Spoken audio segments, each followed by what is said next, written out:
From the precision of the Masters touch to the luxury of the Caribbean's most iconic fairways, today we're covering the full spectrum of the game. We've got the Coach's Corner panel helping to refine your swing, plus we'll do a deep dive into the world-renowned Punta Espada at Cap Cana. Finally, we help guide you on the ultimate roadmap for junior golfers aiming for the collegiate stage. If you want to play better and travel smarter, you're in the right place. Get ready. It's time for Golf Talk Live.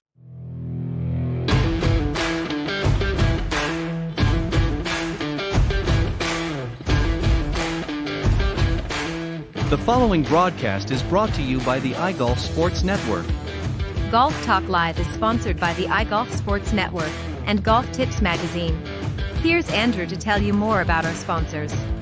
iGolf Sports is a live stream broadcast and media production company providing quality programming designed to attract the golfing enthusiast. And Golf Tips, the game's most in-depth instruction magazine, including reviews on the latest equipment, tips from top teaching professionals, all designed to help you improve from tee to green. Welcome to Golf Talk Live with your host, Ted Odorico. Join Ted each week as he speaks with some of the best in golf. This week's special guest will join us a bit later. But first up is another great discussion on Coach's Corner. So let's introduce tonight's Coach's Corner panel. All right, welcome to Golf Talk Live. I'm your host, Ted Odorico. We have an elite lineup for you today that spans from the lesson tee to the Dominican Republic. Joining us on the Coach's Corner panel are PGA Master Professional John Hughes and Pete Buchanan of Plain Simple Golf to help you simplify your mechanics. Later, travel expert Robert Kaufman brings us a special guest, Alexis Santana, the Managing Director of Punta Espada Golf Club in Dominican Republic.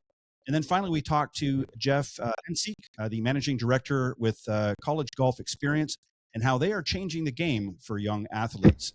For those of you that want to know where to tune in, you can go to the iGolf Sports YouTube channel or on Spotify if you want to catch us on the video format. Or if you want to just catch us on the go, you can listen to it on Spreaker, Apple Podcasts, or any of your favorite platforms. And don't forget to subscribe to the channels to stay up to date and informed. All right, if you're ready, let's get to work. All right, joining me, as I mentioned, on the Coach's Corner panel is, first up is John Hughes from John Hughes Golf. He is a PGA Master Professional of Instruction and the 2013 recipient of the PGA of America's Professional Development Award. And he is the owner of John Hughes Golf based in Orlando at the Omni Orlando Resort at Champions Gate. And with over 30 years of experience, John is a Golf Tips top 25 instructor and a recurring top 100 teacher and is well renowned for his holistic approach to coaching, focusing on both the individual's physical capabilities and mental approach. And you can catch him at johnhughesgolf.com. Also on the panel tonight is Pete Buchanan from Plain Simple Golf. He is the founder of Plain Simple Golf and expert in the swim mechanics and biomechanics. And his philosophy focuses on simplifying the golf swing by eliminating unnecessary movements, helping golfers of all levels achieve a repeatable, plain, simple motion. And his website is petebuchanangolf.com. So, guys, welcome to tonight's Coach's Corner panel. It's good to be here. Hello. I appreciate it. So we've got John from Orlando and we've got Pete from St. Louis. And I'm here down in Florida as well, up in the Panhandle area. So we got kind of a three, not quite three different, two in one state and one in another state, but we're kind of in different areas. So it's makes it a little bit interesting. All right, so we're going to have a different Coach's Corner tonight. We're going to start off with some basic questions just to kind of get you warmed up here. And then we're going to move into a rapid fire on the second part of it. So this is going to be fun, something we haven't done yet on the Coach's Corner. I'm trying to make it a little more interesting this season. So we'll try to see how we get things started here. So tonight's topic is how to get out of some of the worst areas on the course. And of course, John, I'm going to start with you. And this is the hero shot trap, as it's called. I'll give you a little bit of the history, if you will, the background of what I'm talking about, and then I'll get you to give your response. So, John, when a player is stuck behind a tree or in maybe some thick brush, what's the specific mental trigger they should use to choose the smart lateral or over the miracle gap? What's the shot that keeps par in play? It's literally that simple. What is the shot that keeps you in play and pars in play? Too many times I see people make an over-aggressive decision and then conservatively go about it because they don't know how to go about it. Mm-hmm. I'd rather you make the conservative decision that you can play with commitment commitment means aggression, but not over aggression, that keeps par in play. I can't say it any simpler. When I'm out on the course with people, they look at me like I'm growing warts off the side of my ears all the time. But it's like, hey, just put it out there. Just put it out there. Put it to a yardage that you know you can tackle to the green from there, and let's give yourself the best opportunity for par. You can't make birdies until you learn to make pars. If you're trying to be a hero and it gets knocked down in front of you and you're staring bogey in the face, that's why the bigger numbers happen. Yeah, and that's a smart play. You know, with 50+% of all golfers out there struggling to even break 100, you don't want to be doing the hero shot out there. I think that's a smart play. Is let's get back into play, set yourself up for the next shot, give you a chance, a good chance to go for the green with your third shot if you have to. So I think that's a smart play. Pete, sticking with some of the worst areas, this one, fairway bunkers. Pete, for a long fairway bunker shot, what is the one setup adjustment, ball position, or foot depth that ensures clean contact needed to clear that lip? Well, that's the first thing you have to worry about is getting over the lip. A lot of times you're going to have to select a club that may not get you to where you want to go. So you've got to take a club that's going to get you over the lip first. But I approach fairway bunkers a little bit different than most. When you're walking into it, depending on as you get near where the ball is, depending on how much you go down. If you don't sink down very much, then I probably wouldn't grip down on the club very much at all. I like to play the ball just a little bit in the center so I can make sure I catch the ball first. And then I typically just take the same swing I always take. A lot of times I talk about trying to make it steeper, trying to make it more down, trying to hit more down to it to try to get to it. And I find that a lot of times they just drive it right into the lip when they try that. So I like them to be able to make a swing that they would make normally, but just move the ball back a bit so you're going to catch it first more than any of the sand. If you get in there and your feet go down an inch or so, then go down an inch or so. You'll try to match what the ground level of your feet is doing to give you the right length on the club so you can still make the same type of swing. But, again, it's all about, as John was previously saying, many times it's just getting it back in front of you down on the golf course so you can play the next one. Get yourself out of a trouble situation. Fairway bunkers can be, you watch the tour guys do it. They practice it all the time. If you're not one that practices it very much, then take a club that's going to get it out, get it down the fairway enough, and as John was saying before, keep par in play. Put yourself in a situation where you can make the next one. And again, a lot of times you may not be able to get all the way to the green, but that's okay. You got to get over the lip in front of you. So take a club that will do that first, and then adjust yourself in the setup so you can contact the ball first. Yeah, well said. And, being that this is Masters Week, now is a good time to watch the pros because they're going to be faced with a lot of challenges out there at Augusta National, and you're going to see them not taking as many risks as you would typically see them play at other tournaments because the greens are fast, the bunkers, even though they're nice and white and sandy, they can cause some problems as well. And even the fairways can be a little quick at times too. So, I mean, you've got to really be smart about it when you're out in the golf course. And the safe play is get it back in play and let's set yourself up for the next shot. You don't need to be taking a lot of risks. We're going to stick, John, with the bunker shot. This is the fried egg lie, if you will, or buried lie. So, John, when the ball is plugged in a greenside bunker, let's say, do you recommend a square or open face? And how much harder does the player need to strike the sand, do you think? I mean, obviously, there's a lot of factors involved, but typically, what do you advise? The first thing I'm going to advise is, can you play it out? And it's okay to take the penalty stroke for an unplayable lie right there. And most people really need to think about it. Why would you be hacking 2, 3, 4 times out of a bunker because the first one was so buried that you're frustrated that didn't get out? I've literally stopped people in their tracks before I even do the other two things you mentioned. If you don't think you can get this out, take the unplayable, drop it in the bunker, hit the one shot. It might not keep par in play, but it's going to prevent the big number. From a super buried lie, let's figure out, are you on the flat? You on the downhill? Most of the time you're not going to be downhill, but you could be going severely uphill. I'm not going to ask somebody to close the face, because if they close it too much, it just digs in, takes all the momentum out of the shot. Square it up. Make sure that you have an open stance so you can come more vertical with it. And the very last thing you got to do is finish the swing. There is some science behind abruptly stopping your swing and letting that kind of lie just sort of pop itself out. But most average amateurs aren't skilled enough to understand where that stop happens. That stop happens in the sand, not before you hit the sand. And most people are trying to stop the club before you hit the sand. Sand's going to slow your club down as much as 75%. So Right. if you're going to pop it, let the sand pop it. In most people's cases, get through and finish. Just get through and finish. And if it's out of the bunker, that's a great day. That's a great shot. Anything over and above that, that's icing on your cake. Yeah, well said. And just a quick note, I want to make a correction. I meant to say squared. I actually had squared written in my notes. I don't know why I said closed. So good catch there.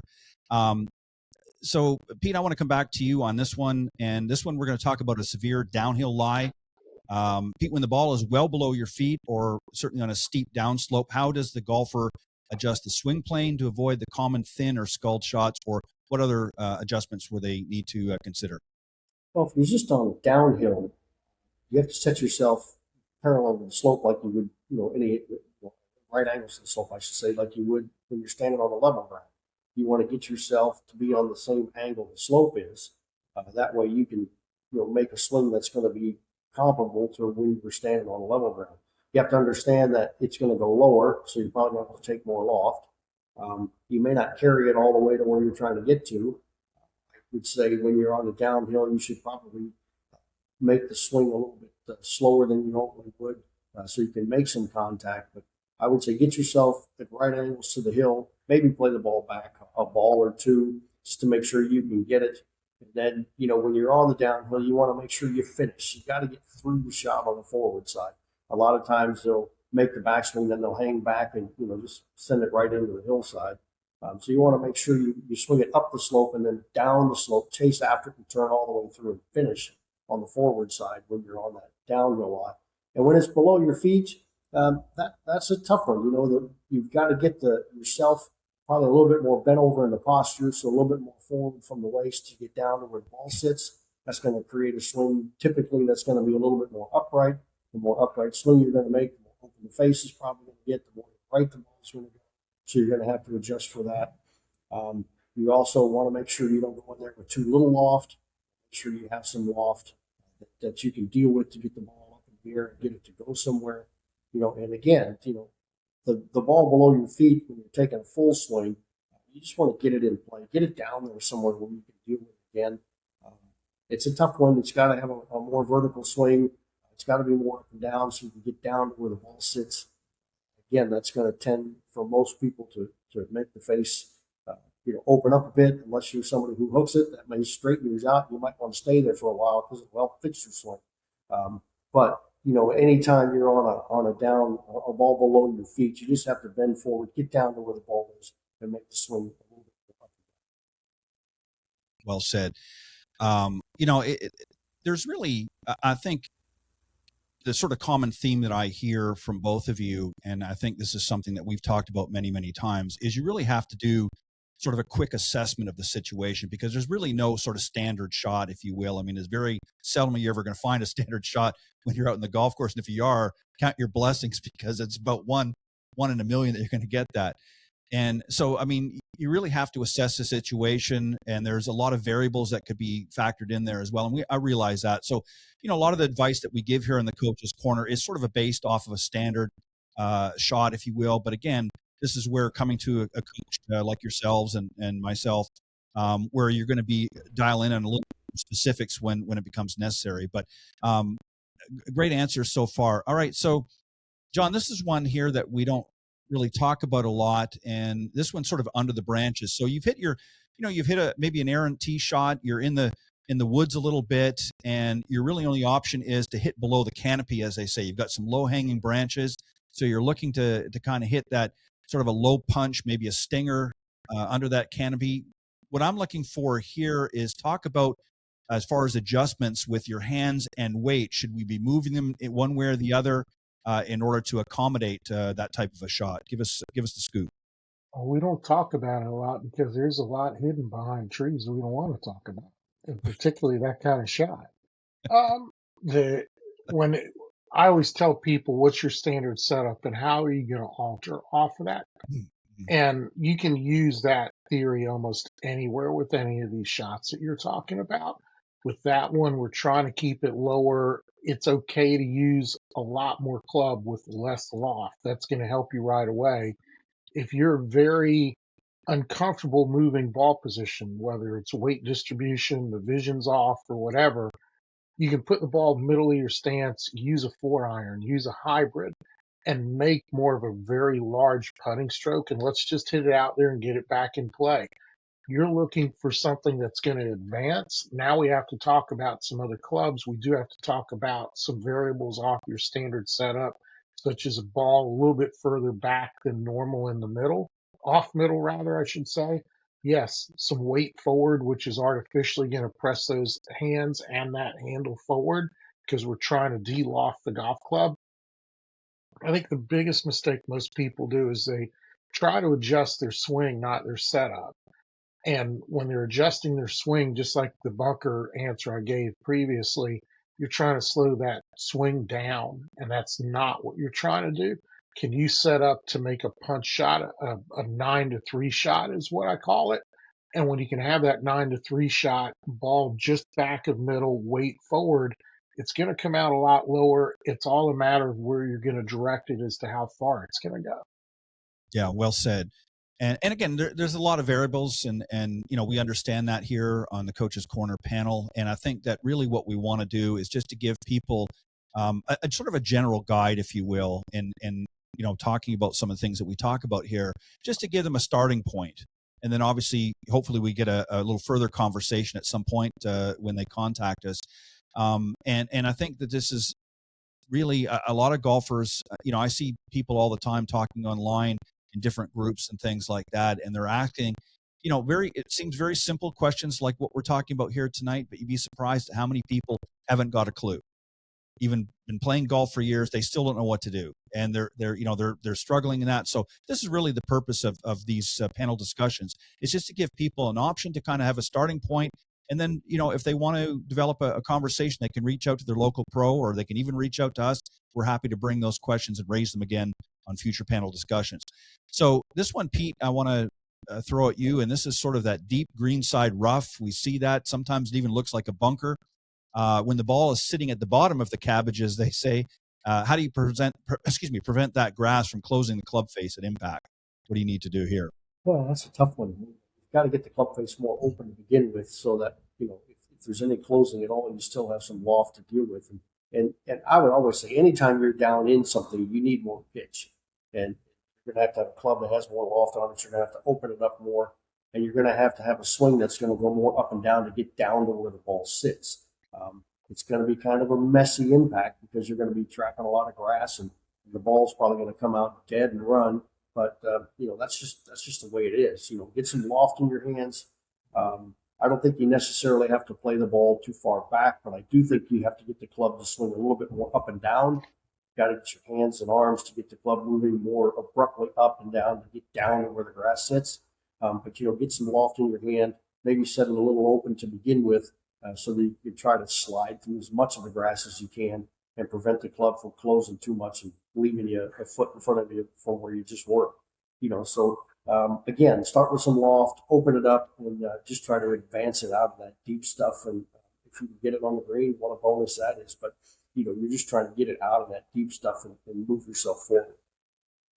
Yeah, and I in my opinion, this is one of the toughest shots that you see, even on tour. You see a lot of these guys, especially when you get that sort of deep, gnarly, rough right near the green, and you don't have, especially if you don't have a lot of green to play with, or you've got maybe water on the backside, and you run the risk of not making contact and either leaving it in the grass, or you happen to catch it a little thin, and the next thing you know, it's skating across the green. So it's a tough shot for even the best of them, but again, with a proper setup and a proper understanding of how to execute the shot, you're going to increase your chances of being successful.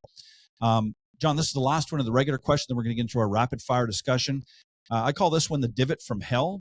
And this is when your ball gets into kind of that sandy divot, if you will, in some cases in the middle of the fairway.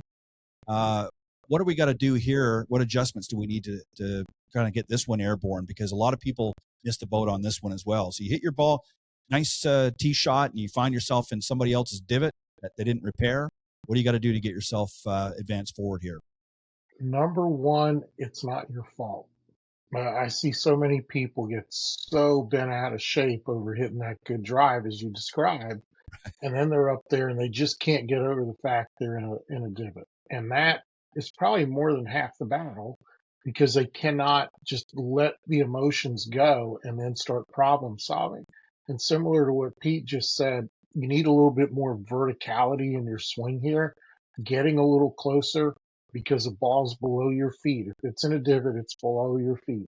Let's get a little closer. Let's take one more golf club. There's no need to hood it or shut it down.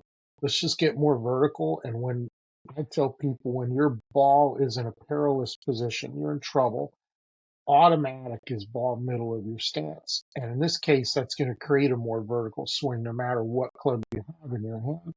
Mm-hmm. You're taking one more club because that divot's going to slow things down, and you're going to slow things down vertically. Your brain's going to sort of freak out a little and go, hey, you're going to hurt yourself. Let's take one more club so you don't have to swing so hard as well. With that combination, and again, this is all setup. It has nothing to do with your swing, but you've got to get over the emotional unluckiness first for you to problem solve it. Yeah, that's an excellent point. And I mean, we've all been down that situation before. You hit a really good shot and only to find yourself in somebody's divot. And that, you're right. It's very easy to get upset about it, but you just sort of put that in the past and you're on this shot now. Forget about the last shot and let's focus on what we need to do for this shot here to move forward, and just, do what you need to do to get it out. And, don't make it into don't make it, as the old saying, don't make it a mountain out of a molehill. And that's the way you have to look at it. All right, coaches, this is round 2, if you will, the rapid fire round. I'm going to give you a pressure cooker scenario, and I want you to give me, this is the deal here, a 1-sentence fix to save the hole. And unfortunately, Pete, you're up first. So, and if you have to go a little bit over, I'll give you some grace because it's the first time we do it. So, nervous opening tee shot, Pete. It's the first hole. There's a crowd watching, and the nerves are definitely up. What's the swing thought? Deep breath. Make it smooth. Okay. I like that. Good one. All right, John, tight lie chip. John, you're off the green on hard pan, no grass, putter or wedge? What was the last thing? Putter or wedge? Or wedge, yes. Tight lie chip, you're off the green, hard pan, no grass, putter or wedge? Go with your gut based on what you know you and your skills can do. Okay, I like that. Good answer. Pete, back to you. A 3-foot must make for that par save on 18. Where should the eyes be when the ball drops? Where should we be looking when that ball drops on a 3-foot must make putt?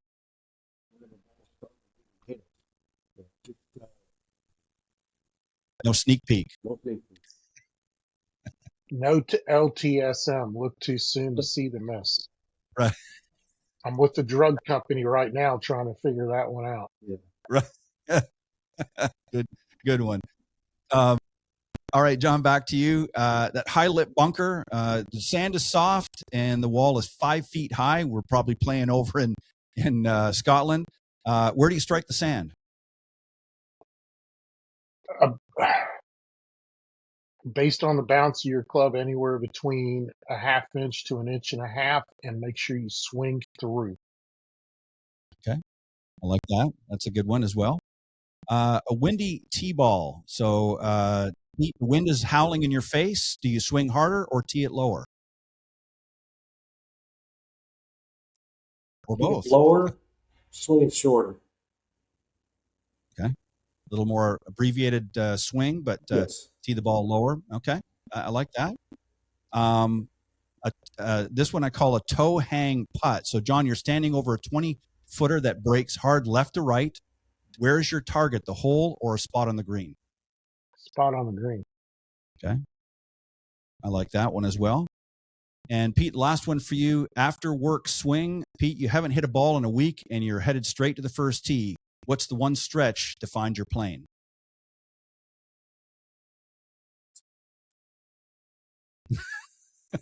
Yes. 3-2 stretch. I would just take continuous motion swings for about a minute, just to make movement. So take it forward, take it back, take it forward, take it back. Just make swings to move. Yeah, I couldn't agree more. You know, I wanted to do this. I was debating on whether I was going to do this because I knew it was going to be a little. That's why I gave you. I wasn't actually going to say anything until we actually got to it, but I thought I'm going to give you a little bit of a heads up so you'll know what's coming. Because it's not easy. I mean, you know, I know we all know our stuff, but at the same time, when somebody throws something out like that, and you're kind of on the spot, and you're trying to, you know, give what you feel is the best answer, it can be a little bit challenging. So I hope people that watch this will appreciate it. It's not always easy sometimes, just to because again, with so many variables and things like that, a potential, you know, issues that could arise. You know, sometimes there could be even more than one answer. But you guys, as always, did a great job.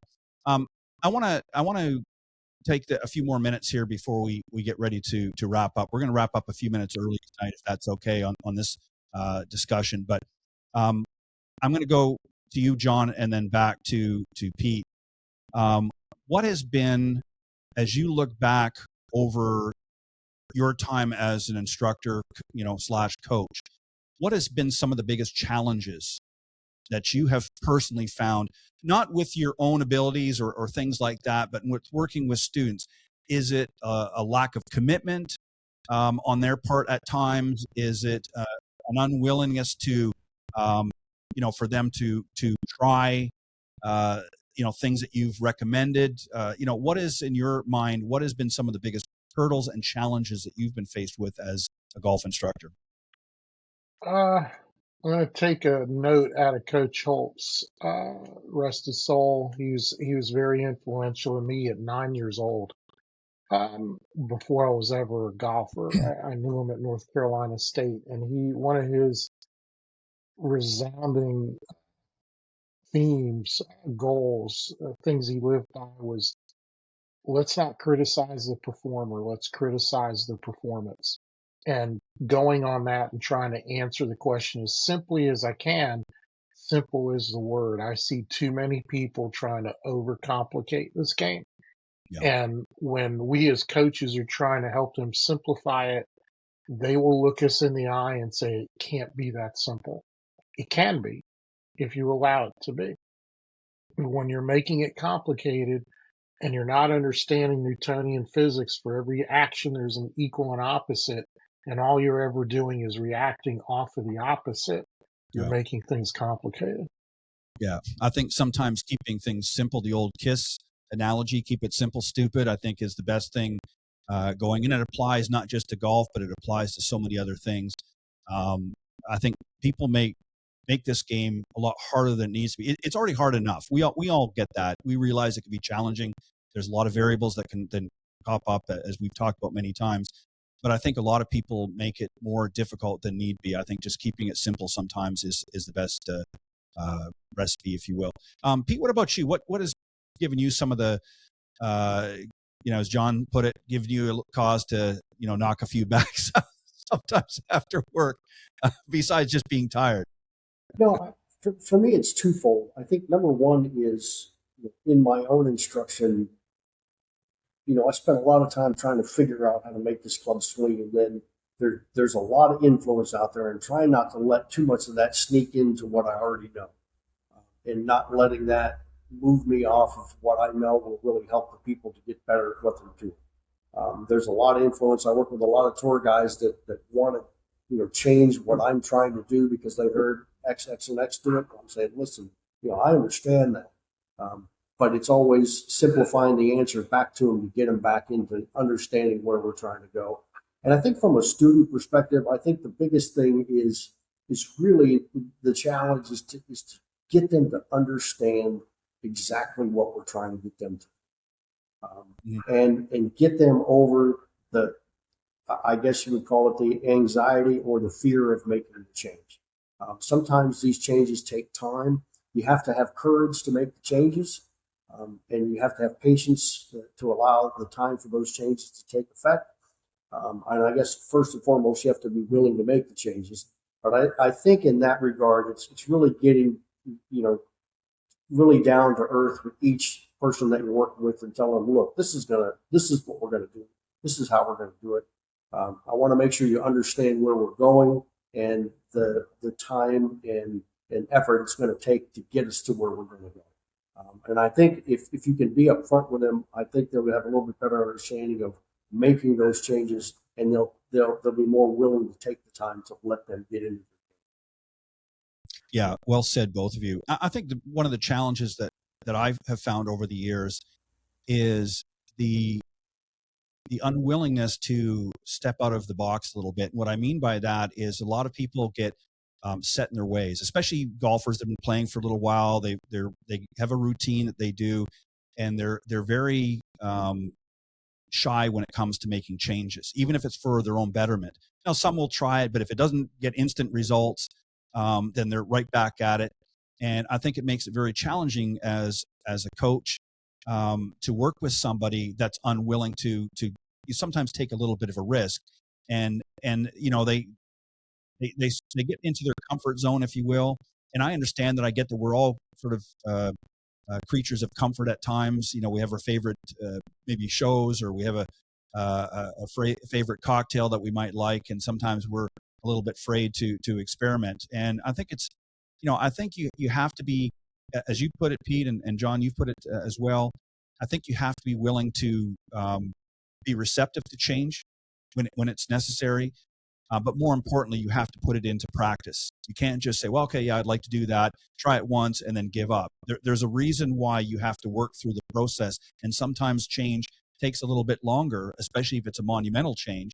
And not everybody's going to have that, but there are some out there. And when they just keep falling back to the same old patterns, then it gets the redundancy just mounts up, and they don't see results, and then they become frustrated. And that, I think, is one of the biggest challenges, I think, as golf professionals and golf coaches that we've had for many, many decades. And it goes to my point I made earlier is I think this is one of the reasons why handicaps, because, I mean, we've got great technology out there now. We've got some great coaching folks and techniques and things like that.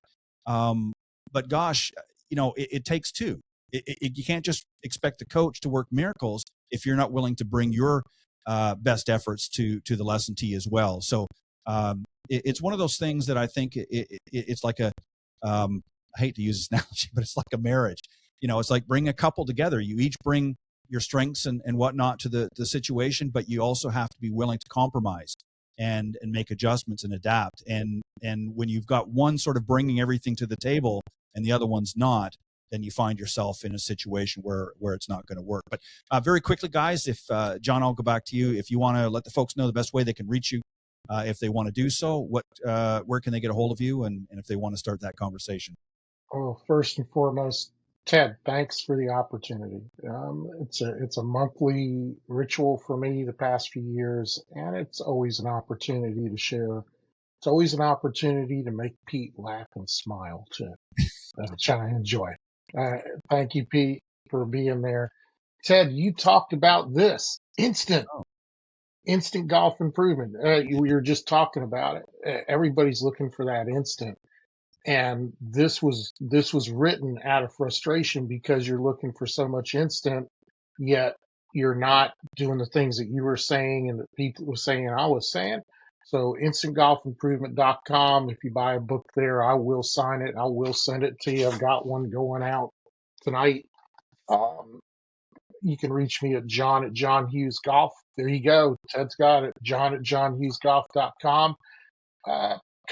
There will be a big announcement next week that I'm not allowed to say that I'm awfully proud of, and I'm still trying to wrap my arms around.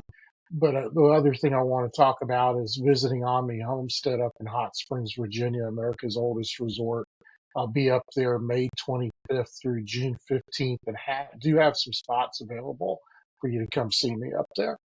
Okay, well, reach out to John, and he'll definitely hook you up and get you on the right track. Pete, what about you? Best way people can reach out? If there's anything quickly that you want to plug as well, by all means, go ahead. Yeah, they can reach me at PeteBuchananGolf.com. I just recently transitioned to a new indoor sports facility. So we've got 2 indoor track bands that we're going to be using. We're going to be doing a whole lot of new programs. So, hit the website. You'll be able to see what we're starting to put together, different ways to train. And not only from the conventional game, but I have one of my long rod guys that's right here in town. And so we're going to be doing some speed training as well, utilizing his skills and show some golfers how to hit some bombs. So come and join us. Sounds good. Yeah. That's Pete, BuchananGolf.com is his website, by the way. All right, guys, thanks for a great Coach's Corner, quick and clinical, exactly how you want your recovery game to be. Coaches, thanks for keeping us out of trouble. Coming up next, we're leaving the grind behind for the ultimate luxury. Alexis Santana joins us to showcase why Punta Espada is the crown jewel of the Dominican Republic. Stay tuned to Golf Talk Live. If mental clutter and inconsistency have been sabotaging your performance, rhythm and tempo phrases could be your breakthrough. These powerful phrases tap into your brain's natural rhythm-motion connection, syncing your swing to tour-level precision. Think of it like your body's instinct to move with the beat. This is scientifically known as sonification. With Audio Golf, we harness sonification to align your swing perfectly with the right rhythm and tempo, elevating every part of your game, from drives to putts. Let's talk about Pat, an aspiring pro. In just one 30-minute session, his like putting accuracy shot through the roof. It might sound too good to be true, but you can experience it for yourself. Click the link and get access to the free lesson, 15-foot putts in 10 minutes with rhythm and tempo control. Welcome back, everybody. And once again, we're going to hit our travel segment. And I'm excited to bring on a couple of gentlemen that are going to be joining me tonight. Of course, my good friend and co-host and travel expert, Robert Kaufman. And we got a special travel guest. I'll introduce him in just a moment. Let me tell a little bit more about Robert for those of you joining in for the first time to our travel segment.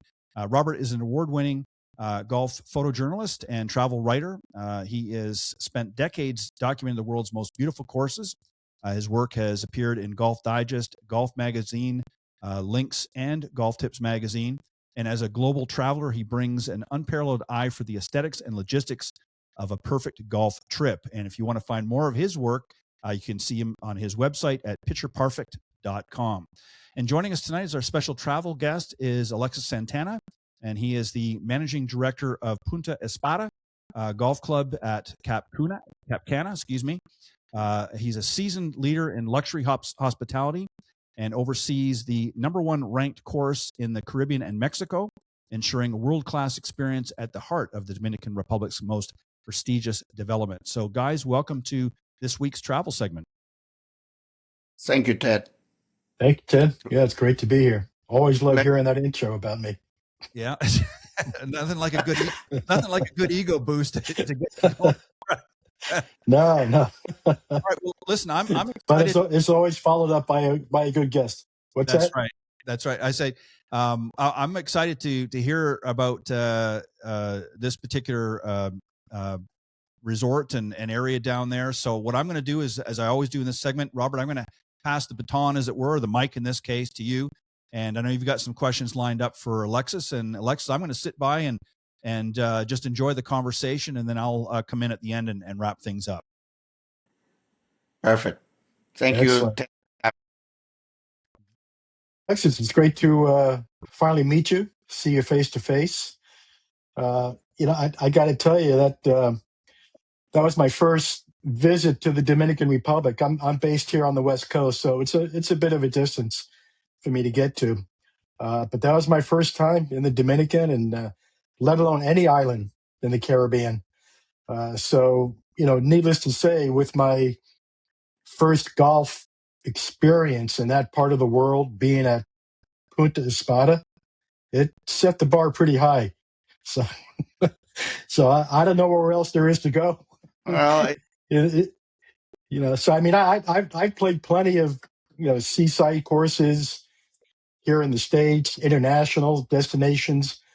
But, I was just blown away by how Punta Espada just interacts so intimately with the ocean. And I mean, on some of the holes, you can just feel the mist from the waves. So, but really, before we get into the golf, I mean, I want to hear from you, more about the location, because, the course is merely a small, albeit important, piece of the entire community down there. So let's talk a little bit about that. Well, Cap Cana was basically conceived 24 years ago as a master plan luxury destination. Basically, it was conceived to as a premier Caribbean destination. Right. Uh, from the beginning, the vision was uh, create a gated high-end community to compete with all the high-end Caribbean destination uh, in America, and obviously the world. Uh, and we have a huge community here from the whole world. It's a big community, and it's a gated luxury community. And how big is it now? I mean, what kind of land? And before we go on, I mean, I want people to understand that it's on the far east coast of the Dominican, correct? Yes, Yeah, exactly. We're yeah. in the Dominican Republic, and just for you guys to understand, the Manhattan Island, it's 60 square kilometer. This property is double of that. Oh, wow. You just don't have the high rises. No, we don't. We don't. We will have, but not as high. Yeah. So how large is the community Uh, roughly? Full-time living here, I would say about 5,000 people live here full-time. Okay. And a lot of them live seasonal, like snowbird, those people who come for the winter and then Hmm. spend at the end of April. And Yeah. some of them come to the hotels, and there's around 9 hotels around the property. Yeah, I was going to ask you that. So, I mean, give us, a little bit more background on, the overall development, because really, from what I understood when I was down there, it's only about halfway there, right? Exactly. Yeah. So you've got a ways to go. So there's a lot more ground to fill in, and so what's really fueling, if you will, the rapid growth down there? Who's buying property down there? Where are they coming from?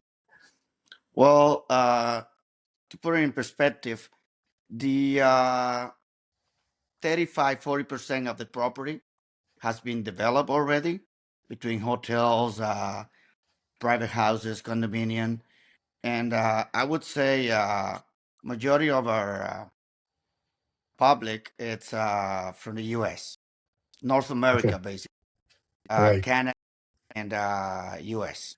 Hmm. And I imagine most of that is East Coast based. East Coast, and believe it or not, we have quite a few from the South and the West, mainly from Texas, Oh, which okay. Texas has direct flight from several cities to the Dominican Republic. Right. Well, that would make sense then. Yeah. Yeah. That's the only that was the only downside about coming from the far west here in California. There is no direct flight, so it makes the travel a little bit more strenuous, if you will, and longer to get there. So it takes up a full day. But yeah, if you got direct flights coming from Texas, that's great. That covers a lot of ground. It's only 4 hours from Houston. Yeah, that's awesome. Yeah, that's great. That's how long it takes me to get to Hawaii. So that's why I go the other direction most times. But so how many? You said you had 9 hotels now, currently, or Yeah, yeah. now, There's how a. many more? How many more in the process of being built? Or I would say in the near future, there has not been decided yet, but there will be in the next 3 or 4 years. I would say there are going to be 2 more. okay, Uh, but the operator has not been decided yet. But as of right, now, like it just last year was up in the San Regis, which is a step away from our clubhouse, right in yeah, front. that's where I stay. That's a magnificent property. Yeah, There's a Hyatt, Steven Silara, which is one adult only, and the other family. There's a Sanctuary, which is operated by Mario. There's Dreams, also operated by Hyatt, and we have also the Eden Rock, which is a okay, relation, yeah, uh, which is also here uh, inside the golf course, right on the side of hole 16. right, okay. So just one other area before we get into the golf park, because I know you're chomping at the bit to talk about the golf courses. Uh, just again, getting into the overall community of uh, Cap Cana. Talk about, just explain some of the other activities, adventure activities that are available down there. Obviously, you got all the ocean activities and land, and I understand you got one of the largest, if not the largest, water park in the Caribbean. Oh, just to put it sport wise, we got an equestrian center, one of the biggest of the Caribbean.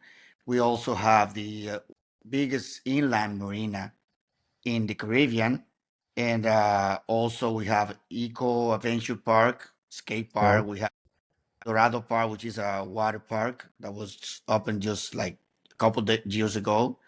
Uh-huh. And there's a lot of things to do here in Cap Cana, sport Yeah. wise.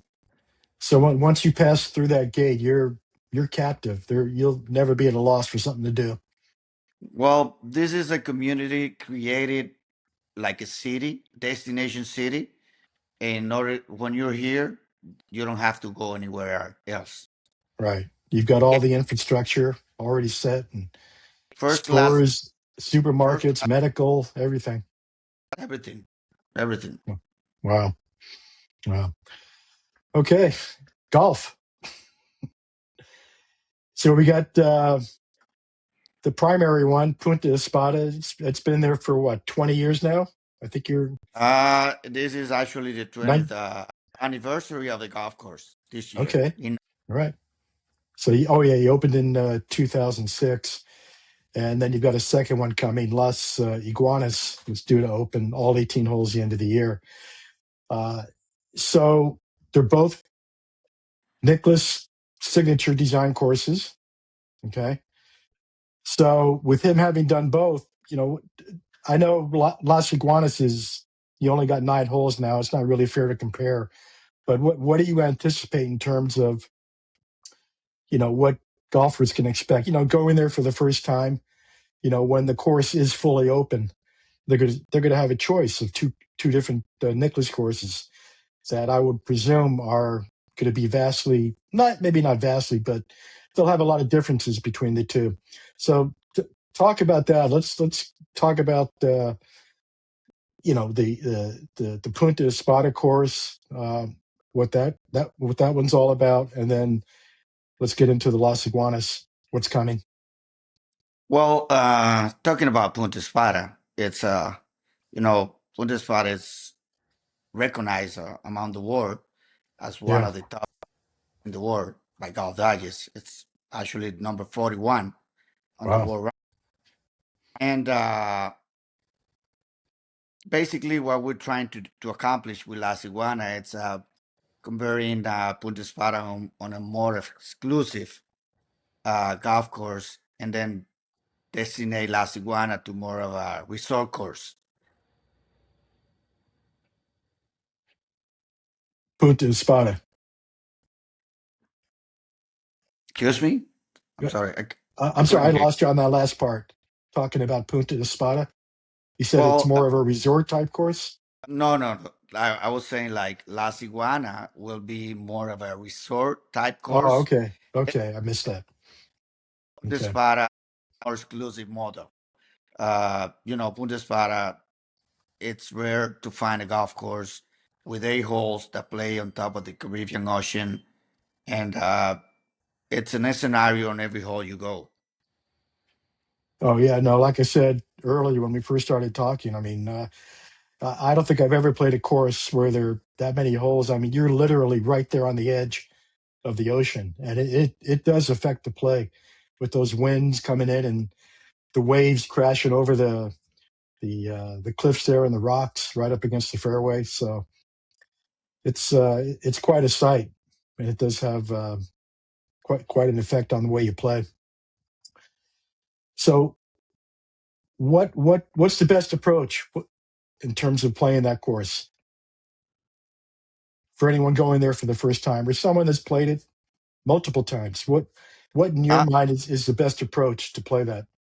I would say that you listen to your caddy. Take Oh, your advice. I did that plenty. I did that plenty.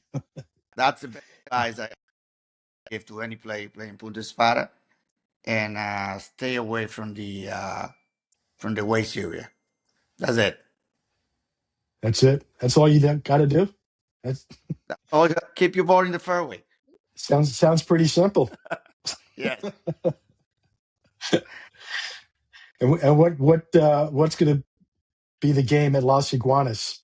How is that going to play much differently than Well, Punta Espada? As Iguana will be more wavy, like a lot of movement on the fairway, elevated greens, and a lot of wavy greens. It's going to be a smaller green. It's going to be shorter than Punta Espada, but it's going to be kind of more challenging than Punta Espada because Punta Espada is wide open. Las Right. Iguana Yeah. is going to be its fairway is going to be wide open. But then in order to get to the green or keep the ball on the green, it's going to be a little hard. A little more challenging because they're going to be much smaller than the ones at Punta The, Espada. but I would say no, but the putting green will be a little bit harder. What's the best part of your role? What's the best? I'm sorry, I lost you. The best part of your role overseeing the whole golf operation? Well, I've been in this for 28 years, and I really enjoy people. I enjoy getting to know a lot of international people, people from around the world, and dealing with this.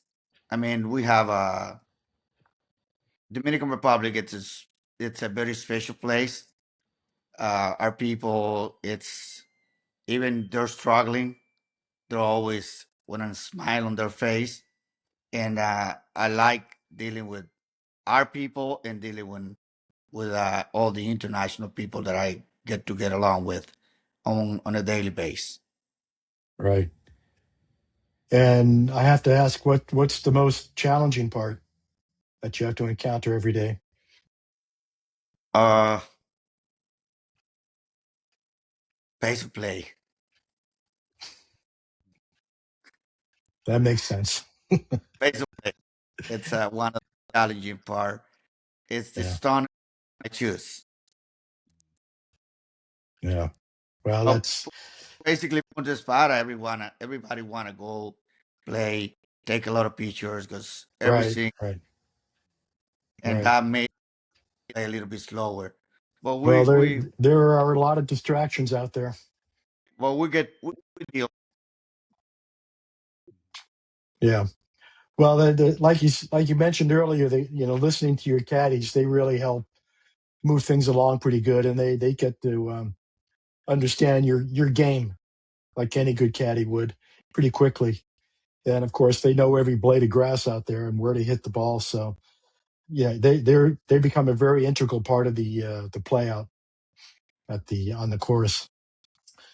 So for me, kind of winding up here, what should visitors take away? They come to visit, they play the golf, stay at the hotels. What do you want them to take away from their experience?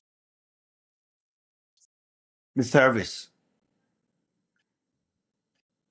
the experience, basically, a good golf experience.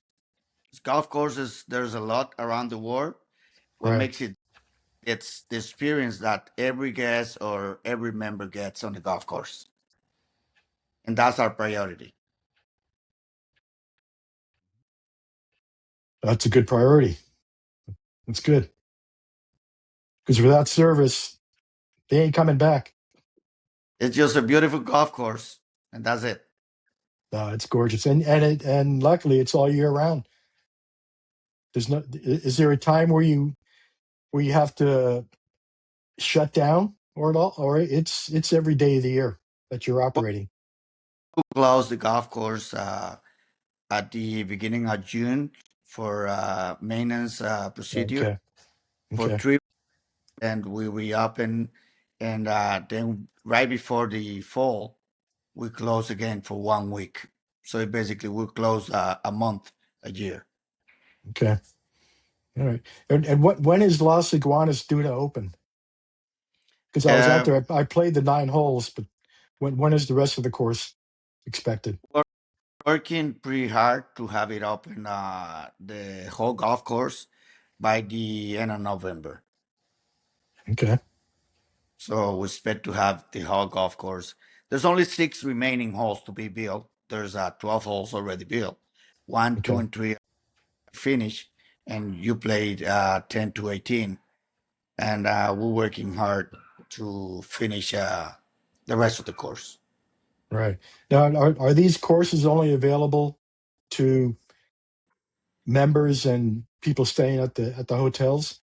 Now we're basically open to the public. I mean, Anybody? anybody. Okay, so you just show up and play. You don't need to be a Well, member.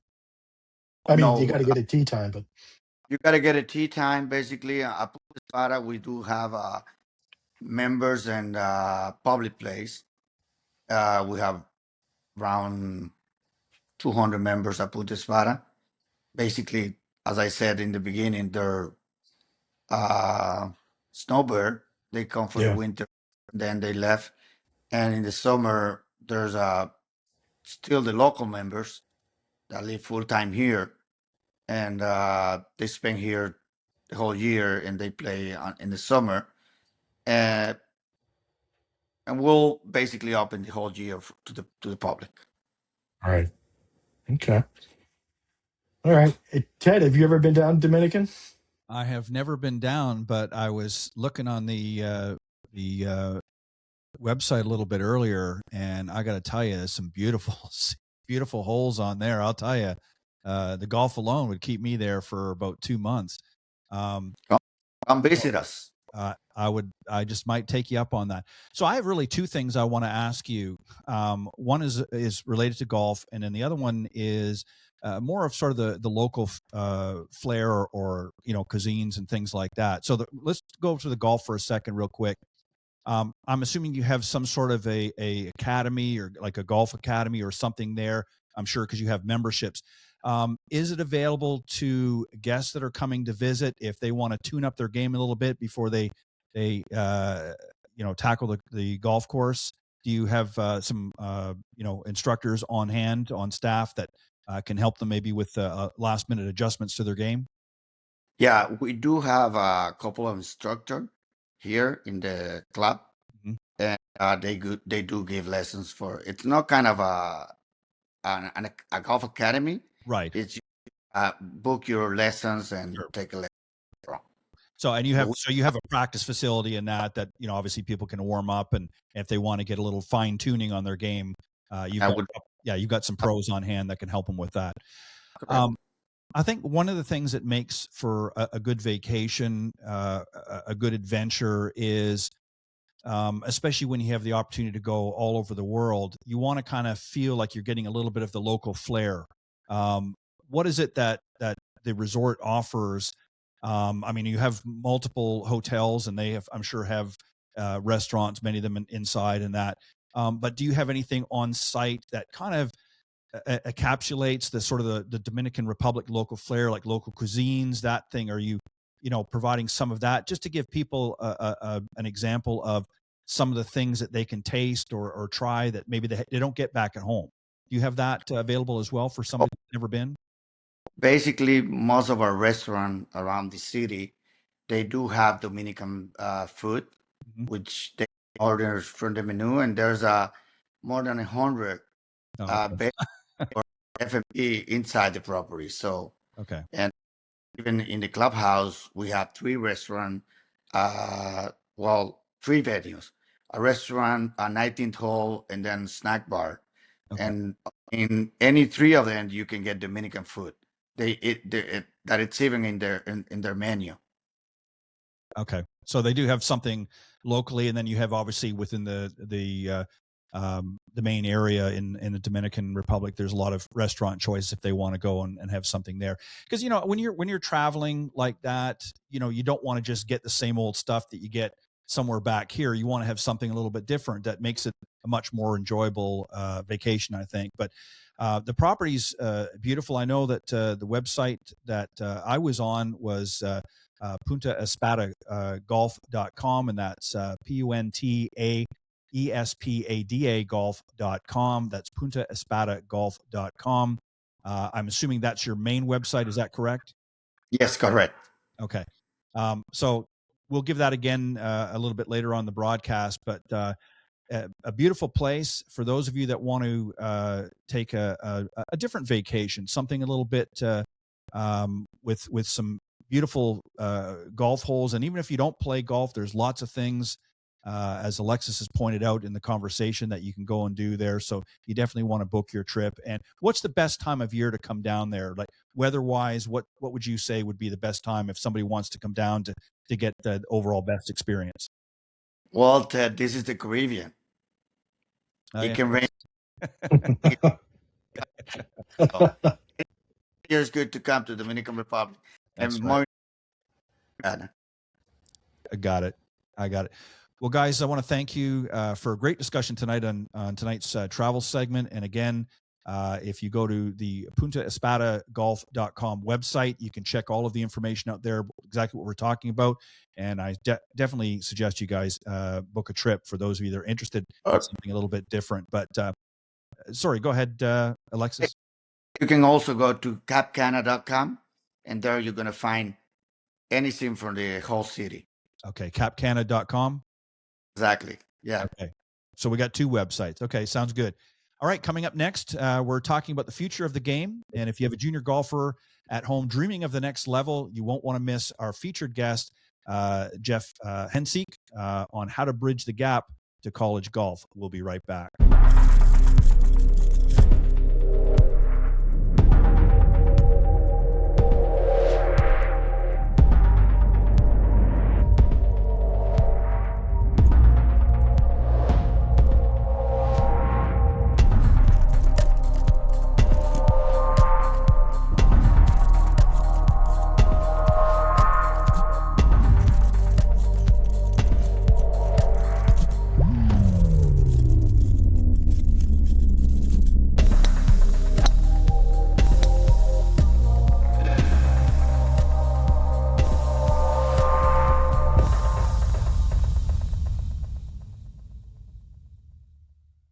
All right, welcome back, everybody, to Golf Talk Live, and very, very excited to have my featured guest this evening, Jeff Hensiek. He is the marketing director of College Golf Experience, and we're going to talk a little bit about college golf and how to get your youngster prepared in that journey to play some collegiate golf. And these guys are the best in the business to get your guy or gal ready to play collegiate golf. So we're going to talk about that. Let me introduce him first, and then I'll bring him on. Jeff is the marketing director, as I said, for College Golf Experience, where he leads strategic growth and brand awareness for a portfolio including CGX camps, TUGR, rankings, and committed golf. CSU Long Beach journalism alumnus, and he leverages data-driven background in digital media and strategic communications to help junior golfers navigate to college recruiting landscape. So a lot in there. Jeff, welcome to the show. I appreciate you coming on, and we got a lot to talk about, but I want to ask you this first is why golf for you? What was it about the game that you enjoyed that you wanted to be a part of it? First of all, Ted, thank you for having me on. I really appreciate the time. I grew up playing golf with my father. My first set of golf clubs was his Wilson Staff Blade set that he used when he was in high school. And it's something that we really bonded over. I was fortunate enough to grow up in Burbank, where DeBell Golf Course at the time, I'm not sure if this is still the case, but up until you were 18 years old, you could play 18 holes at DeBell Golf Course for free. And so I took advantage of that. Every summer, I would play some days 36 holes, some day more than that, and get out and, spend time outside, spend time in nature, which I appreciate. And there's a competitive element to it that you can't really find as an individual. At least I haven't in another sport. So I've been in love with it for a long time, and I'm lucky enough to be working in it still. And did you have aspirations of ever playing on a more professional level? Did you play collegiate golf yourself? Was that in the wheelhouse, or was that something that you obviously have an interest in because you're working in that field now? But did you have aspirations, and if so, where did it go from there? I had aspirations in a different sport. So my primary sport growing up was baseball. So okay. I don't know if you could see in my background, but I've got Kirk Gibson hitting a home run, and I spent a lot of time in LA going to Dodger games growing up, and so I played catcher there, and that was my number one growing up, and it didn't play out for me necessarily the way that every high schooler hopes, and right. So golf is something that I kind of played when I was younger and really came back to as an adult. It's something that I've really bonded with friends and family over now as an adult. And it's been really enjoyable for me to get to learn about what this recruiting process in the golf space and what college golf is like through the lens of others, through the lens of junior golfers and their parents and the college coaches who I've met along the way. And I actually think it provides a really interesting perspective for me because I'm learning it from scratch almost. And so as an outsider a bit in the space, it's been really enjoyable for me. And I learn as much as the players and parents do at every one of our camps. So what is, I guess, CGX? And we're going to do CGX for short because it's too long to keep saying the full name all the time. Fair enough.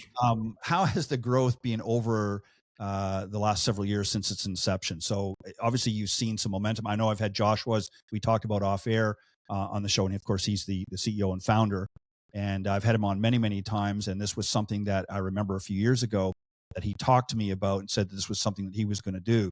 So give us an idea of sort of when it came about, how it sort of developed and where things stand now. And then we'll get into some specifics.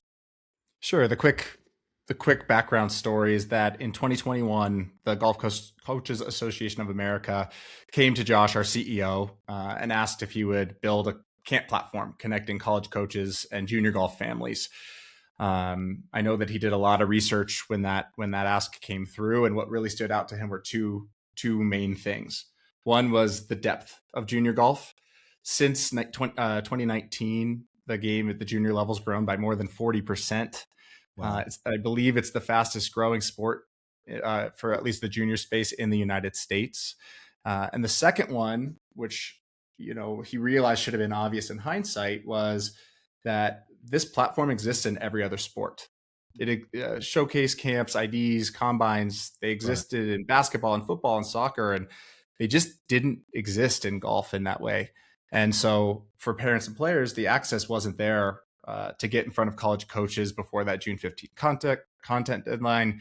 And parents had no way of hearing directly from college coaches what they were looking for and how to navigate the process. So there was a lot of reliance on Google searches and parent forums and secondhand resources that, are never quite the same thing as hearing direct from the source.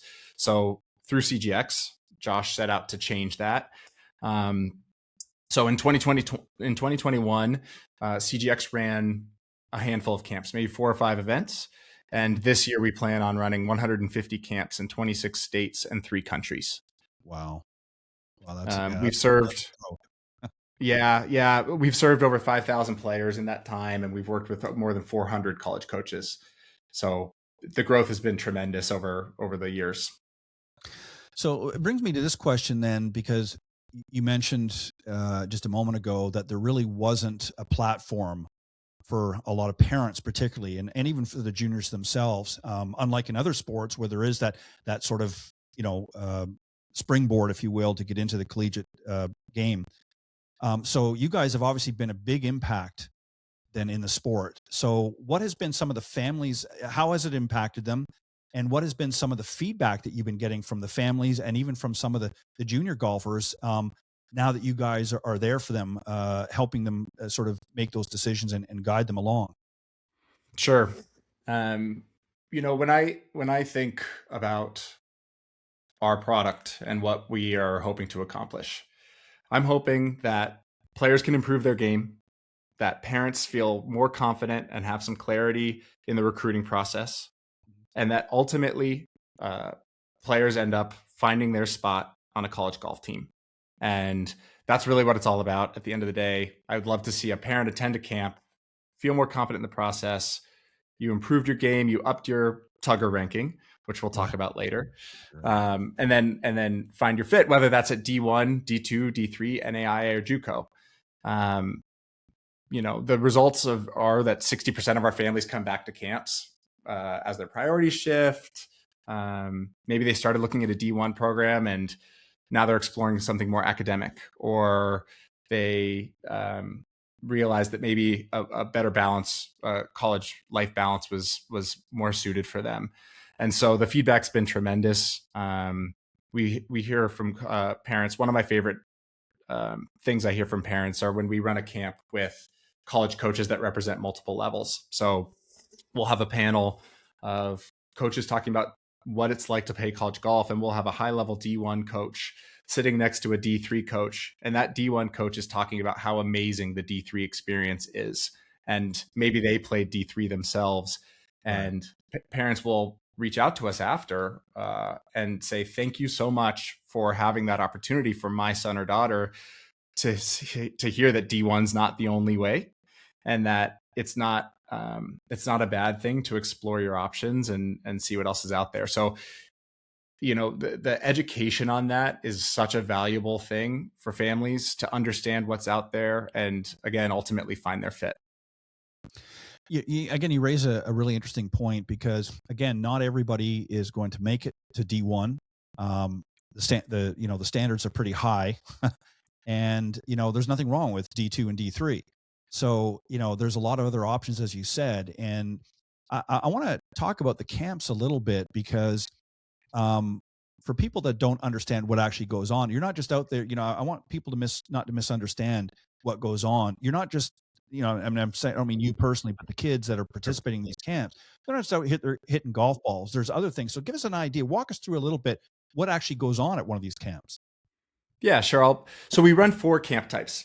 The primary camp types are college golf development camps, which are typically one-day events that draw regional golf coaches. Typically, those lineups have a mix of divisions and a mix of rankings represented, so that players and parents are really seeing what's out there in a specific region or a certain state. We run academic exposure camps that are filled with IV, D3, and highly academic scholarship D1 schools. We run tournament prep development camps, which are really neat. They're on the front end of a junior golf event. They're the day before, during the practice round, where players spend the day with college coaches, going through course management and strategy, and really helping guide them on what they should do the next day. And then our prospect camps are single institution camps where players and parents get a campus tour. They use the program's facilities. But what a day typically looks like is the players and parents arrive 7 or 7:30.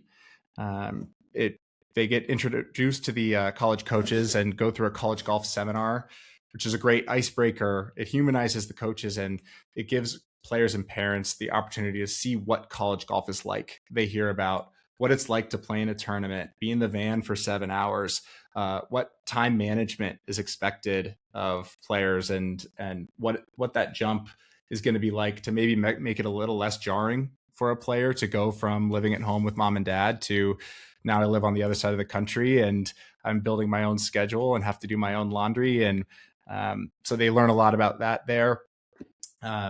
Next is typically a college style practice session where they switch between putting, short game, and then the range, where they spend time with college coaches going through drills, challenges, high pressure situations. And the coaches run through the same drills that they'll run with their college programs. So they're really getting an inside look at how college teams prepare between tournaments and how that they improve those little things that really go a long way to lower your scores. After that, players and parents get to sit down for lunch with the college coaches. They sit at the same tables with them. There's informal discussion where players and parents have the opportunity to ask whatever questions they want. Sometimes it's about college golf. Sometimes it's about the Masters. Sometimes it's about, other interests in their life, fishing, right? So it's a really interesting opportunity to build relationships and see who these coaches are, and for the coaches to see who those players are, who they may someday have on their college golf team. We run a recruiting process seminar after that, where coaches talk about everything from what to include in your email to college coaches that catches their attention, and how that varies from coach to coach. Not every coach is the same. How parents and players should identify schools to target, right?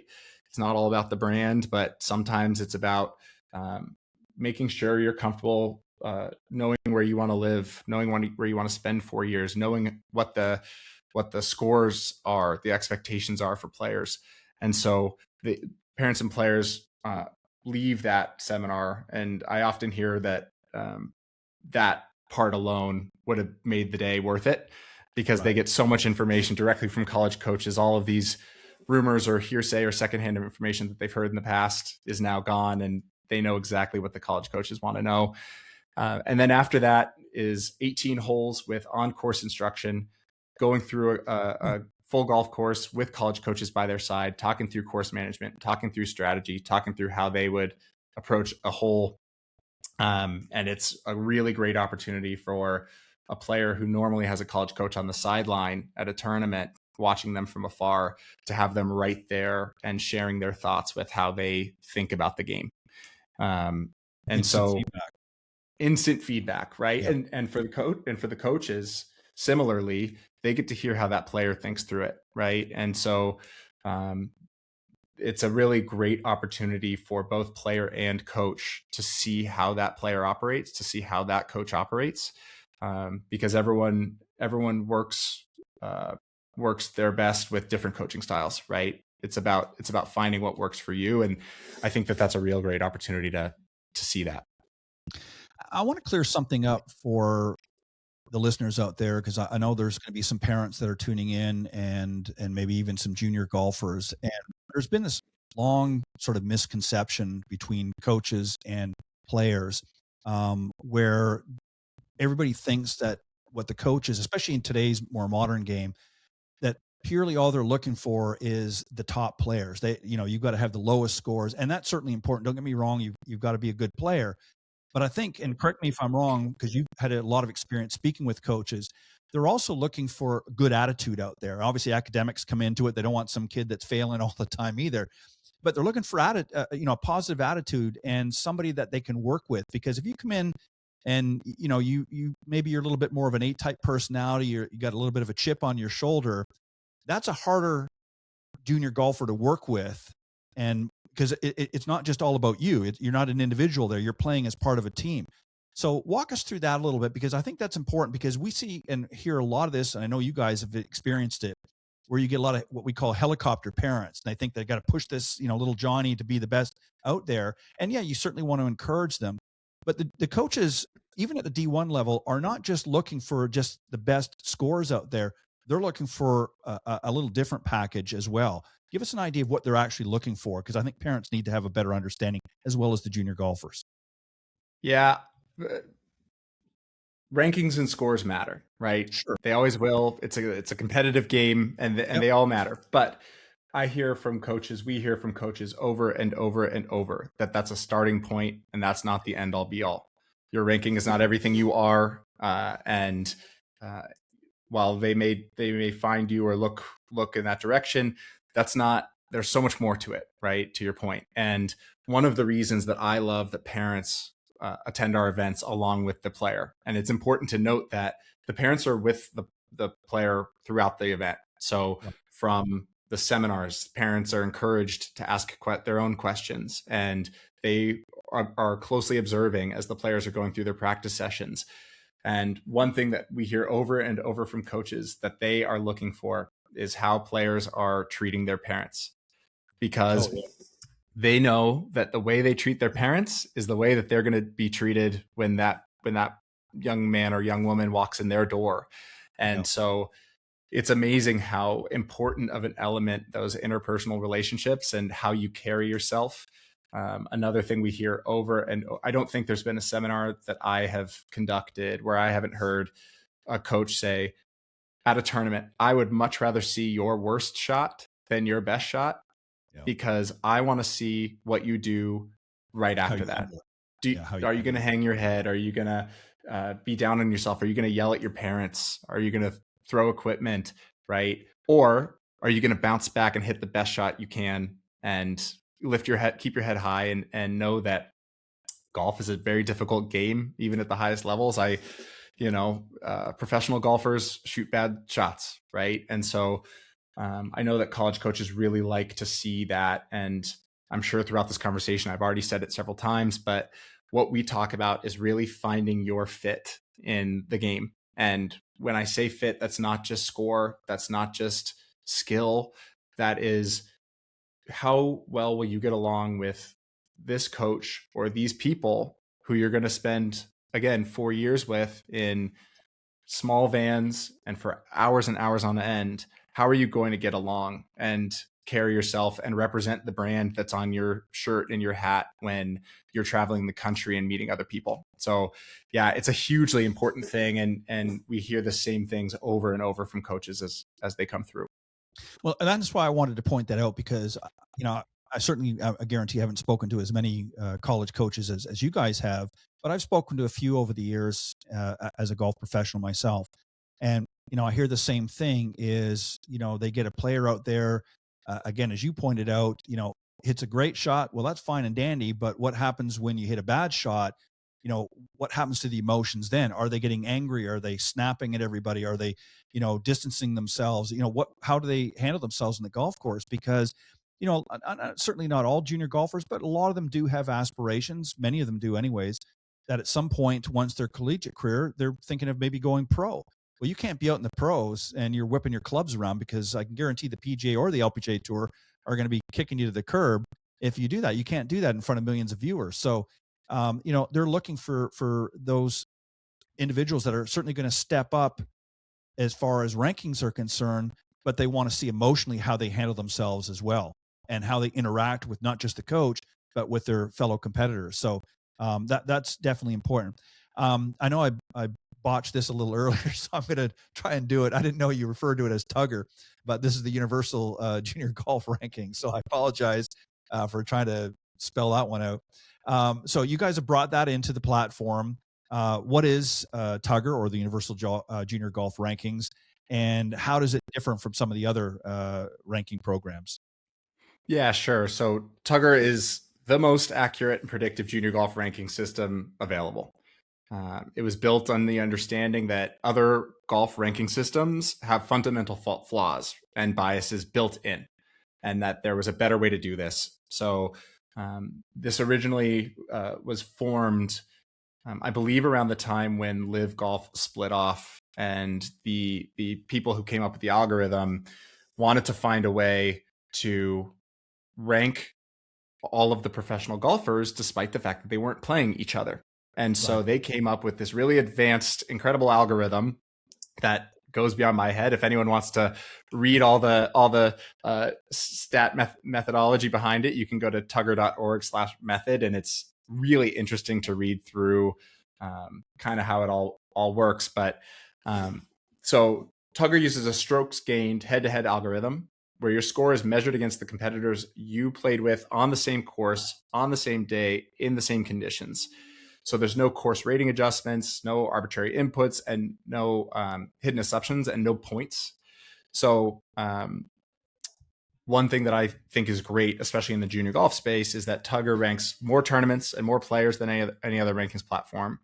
Tugger includes one-day events, USGAs, AJGAs, professional qualifiers, amateur events, with rankings automatically updated weekly without players having to input any data. And because the tournaments are measured on the same course at the same day, we also have interesting additional kind of advanced metrics and statistics. One that's kind of cool, in my opinion, is we have a weather component. So every junior golf tournament, we have a weather bug associated with it. So a college coach who's researching a player on Tugger can see how a player performs in 0 to 10 mile an hour winds, or 20 plus mile an hour winds, or in the cold or in the heat or in dry conditions, and so it's a level of data that's not available anywhere else. And so it's a really good way for players to not just see where they're ranked in, we think, the most accurate way possible, but really see these advanced metrics on how they play, where they currently fit in the D1, D2, D3 NAIA kind of projection built on their ranking and their current stats, comparing them to their peers. And so there's just so much data packed into there that it's a really valuable resource. Well, and I was just going to add real quick to that, coaches traditionally, it was more of a personal visit. They'd gather the information, they would get certain, and it was not in real time. And to me, I would imagine with the onslaught of AI, that these algorithms are getting more sophisticated, and platforms like Tugger and even some of the other ones, you're going to see even more advancements, and it's going to even continue to get better and faster, and literally at the click of a keystroke, coaches now can get access to a wealth of information and make really informed decisions of whether they even want to pursue or certainly investigate, as you pointed out earlier, some of these junior golfers. Is this person fitting within the model that I'm looking for? And then those conversations then unfold at some point. So it sounds like it's great. And you guys have brought that in. So again, that's just one more piece of the puzzle that you guys are offering through CGX to be able to say, hey, we're sort of integrating in our program, and this is what the coaches are using. This is what they're looking at. So this is something, again, a benefit to the parents as well as the junior golfers. So you've also now built Committed Golf. I want to give you a chance to talk about that. This, from my understanding, gives junior golfers even more access to insights that you guys, college coaches, and other information. Tell us why you guys built this, what's the purpose of it, and how, again, it integrates and complements what you already have. Sure. So since we started CGX, we have been recording content at just about every one of our camps. So we have hundreds and hundreds of hours of coaches talking about everything from the recruiting process, everything you would get at a camp. We have hundreds of coaches, 400 plus coaches, talking about all of those topics, covering every division, covering every topic that a player or parent might have a question about. So Committed Golf's the first platform built exclusively around college golf coach content. So unlike YouTube or some other channels, all of the content that you can currently find on Committed Golf is a college golf coach talking about college golf, the recruiting process, and course management strategy and fitness. So we have captured drills and coaches on the course with players. We have hours and hours and hours of seminars where coaches talk in long form audio segments on these topics. And so now all of that content is available in one place, available on demand. So we have coaches, like I said, from every division, and it's all searchable now by coach, program, topic, question that you have. All you have to do as a player or parent or a swing coach or high school coach is, as a subscriber, you hop in, you search for the topic you're looking for, and you'll likely find uh, 50 college coaches talking about what to include in emails. And so you get to explore those different avenues. And what I think is particularly cool about it is that at a CGX camp, which is great because you cannot replace the in-person experience, of course, you hear this perspective of the 4 to 8 coaches who are there. On Committed Golf, you now hear the perspectives of every single coach who's come to one of our events. And you really get to hear how different these coaches are and what their perspectives are. And it helps you as a player or parent gain more clarity on what your next steps should be. And I imagine having, it sounds, and it is a lot of information. It sounds to me really what you guys are doing, if I was to water it down, is you're providing a platform that gives the parents and the junior golfers, and even to some degree, even the coaches, a platform that they can integrate together. They can gather information and make more informed decisions. I mean, there's a decision on every part. The junior golfer obviously has to decide what they want first and foremost before the parents really step in. And then the parents have to make decisions based on the information they gather. And then the coach themselves have to also do their own gathering of information. So really what you've done is you've brought everything under one house through the Tugger platform, now Committed Golf, and obviously with your original, college golf experience. And again, it's now integrating not only the personal experience, but now an online experience as well, so that they can get that information up front before they even step on your doorstep, and get as much information as possible before they, actually come for their first visit. So walk us through, now you mentioned there's going to be 120 odd camps. Is that correct? That's going to be going on in 26 I believe states. 150. Yeah. 150. Okay. So that's a lot from what you said, 4 or 5 initially. So that's a big growth. And now in 26 states and several countries as well. So if a parent wants to attend one of the events, one of the camps, whether it be the golf camp or whether it be one of the other ones, what's the process?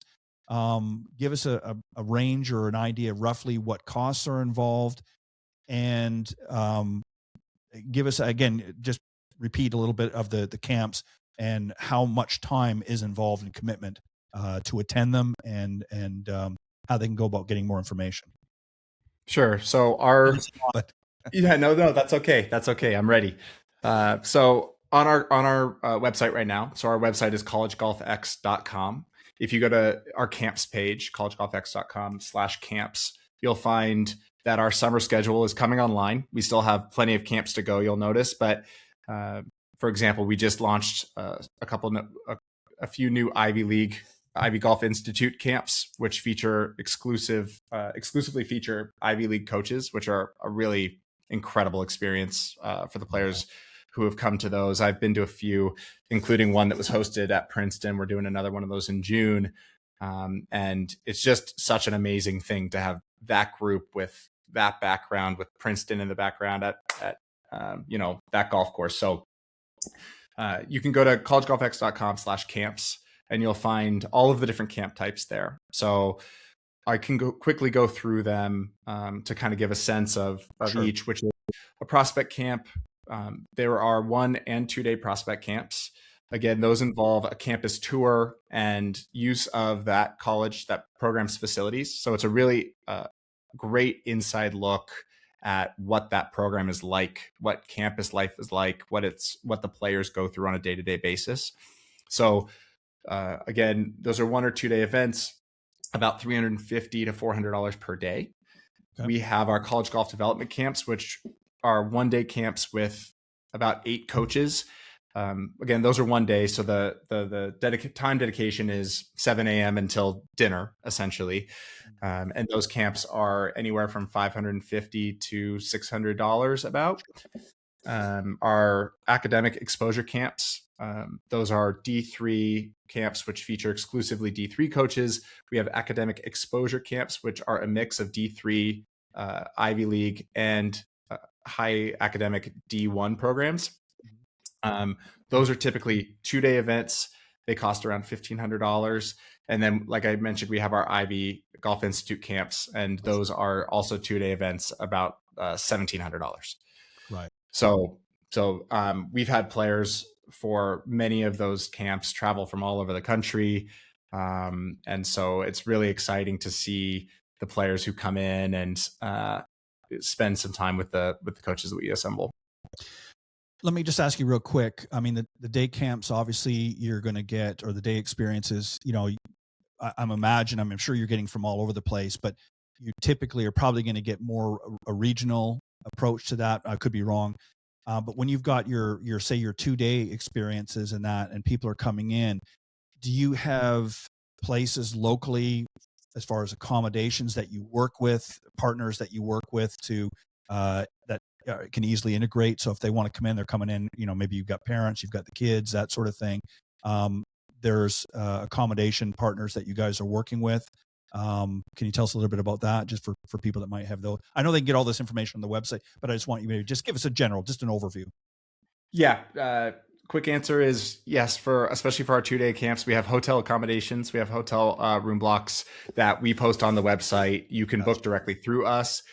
In general, what that means is that we get a discounted rate. So the average family who's traveling in, flying from out of town, is coming in the night before and either leaving the night after the second day of camp or staying through, the day after. So the one other neat thing about the hotel blocks is that typically for those 2-day events, it's actually where the college coaches stay also. So it's this interesting thing where it extends the camp experience beyond a little bit, because you'll see each other passing in the halls, and it's a little bit of a surreal thing, I think, for the junior golfers.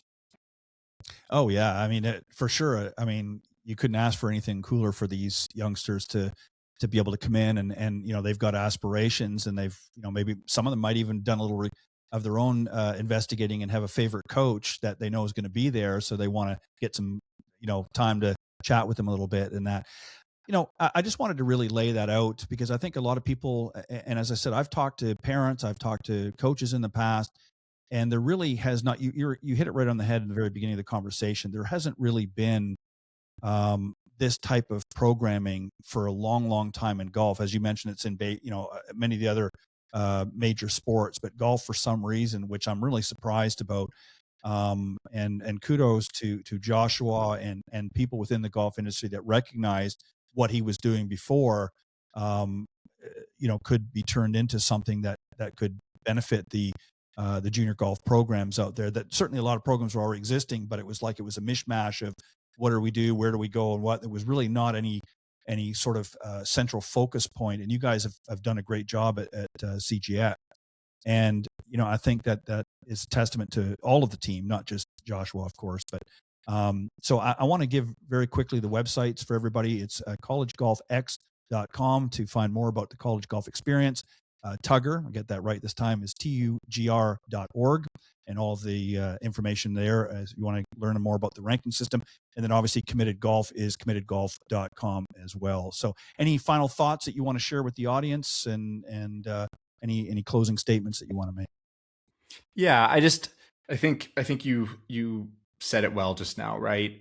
What we are looking to provide is one ecosystem for junior golf families, parents, college coaches, high school coaches, swing coaches, the golf world who lives in this space, to have kind of everything they need outside of the actual tournament, right? You can, through Tugger, you have your benchmark. Through college golf experience, you have the in-person opportunity to build relationships with college coaches, gain clarity on the recruiting process, and leave with a better plan for you and your junior golfer. And then through Committed Golf, we've now layered in a year-round educational piece where players and parents, to your point, who either have or haven't stepped foot onto one of our campsites, may or may not have met a college coach at that point, they get to hear insights and start getting familiar with what coaches are looking for and what to expect as they go through this process, which for a long time people were in the dark about. And I'm amazed still by how many people who are at our camps for the first time, and they really don't even know where to start. And I think what Committed Golf adds is this really amazing layer for that parent before they step in the door to have some of those questions squared away. And then they get to spend the camp really focusing on what's next. And so, I really appreciate the opportunity to talk about those, because I'm really excited with how everything's coming together. Yeah, as I said, I've had the pleasure of not only having on the show, but meeting Joshua, and obviously haven't met you personally, but had a chance to have you on the show tonight. And I appreciate what you guys are doing. I think, the future generations of this game, whether they aspire to be the next, PGA Tour Pro or LPGA Tour Pro, is entirely up to them. But just to guide them, I think golf provides so many great opportunities for so many people. And I think you have to have a starting point. And this was an area for a long, long time. I heard a lot of people, as I said, who felt that there was a void. And you guys have really stepped up over the last few years and really helped to fill that void and are continuing to grow. I mean, I'm just blown away at just how much in just a short period of time, how much you guys have grown. And I know are going to continue to grow as more and more people become aware of that. So kudos to you and all the others on the team as well. But Jeff, I want to thank you very much. It's been interesting to learn more about it. There's a lot of stuff that I'm always learning. I mean, I didn't play junior golf, but I know a lot of people who did, and I can guarantee it wasn't as easy back then as it is now and I still got some work to do. You guys still got a little bit more work to do, but you're definitely on the right track. So I appreciate that. And I want to thank you for a great interview. I really appreciate it. So hang tight. I'm going to wrap things up and then we'll be on our way. All right. That brings us to the clubhouse for this episode of Golf Talk Live. A huge thank you to our coaches, corner panel experts, John Hughes and Pete Buchanan, for the Escape Room Masterclass they gave us a little bit earlier on, and also to Robert Kaufman and Alexis Santana for taking us inside the luxury of Punta Espada in the Dominican Republic, and of course, Jeff Heinzek for his mission with College Golf Experience. How to stay connected, watch the action, catch every segment in high definition on the iGolf Sports YouTube channel, or listen on the go. Subscribe to the audio version on Spreaker, Spotify, or wherever you get your podcasts. I'm Ted Odorico. Trust your swing, enjoy the walk, and make every shot count. We'll see you back on the tee right here on Golf Talk Live. Good night, everybody.